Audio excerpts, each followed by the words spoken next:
Olivier Blanchard, economic counselor of the IMF. Is there a risk of a double dip in the recovery? If by double dip you mean a sustained period of negative growth, I think the risk is very small. But this being said, the recovery is slowing down. What happens is that some of the forces behind the recovery until now are phasing out, be it inventory investment or fiscal stimulus. What's taking over is consumption and investment. And in advanced countries, consumption and investment are not very strong. The result is we predict positive growth, but not very strong growth. I think we predict 2.7% and 2.2% for advanced countries for 2010-2011. If you look at emerging market countries, the picture is very similar. Inventory investment and fiscal stimulus are being phased out, but consumption investment are much stronger. And therefore, our growth forecasts are much stronger as well. We predict more around 7% for both years, 2010-2011.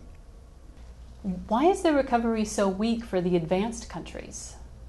So the recovery is weak because of the scars left by the crisis. And if you look at consumers, they were spending like crazy. Their saving rate had gone down to near zero. They had a lot of debt, so they now have to save a lot, which means that consumption is relatively weak. The financial system is not in great shape, which means that some of the firms have a hard time borrowing. The housing market is in shambles. The housing stock, the stock of unsold houses is very large. So all these things are brakes to strong consumption, strong investment. What should the advanced countries do to help support the recovery? For the time being, it's clear that we have to continue with both accommodative monetary policy and, as much as we can, accommodative fiscal policy. Now, there are clearly limits on fiscal policy. What's absolutely essential here is to establish some credible medium-term budget stabilization, debt stabilization.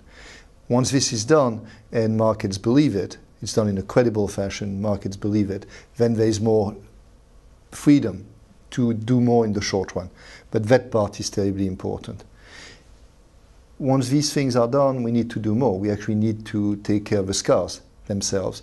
So that means taking care of the financial sector. And again, there are two parts. There is a repair part, making sure that the banks are sufficiently recapitalized. And that's not the case for all banks and other financial institutions. And then we have to think about financial reform. Olivier Blanchard, thank you.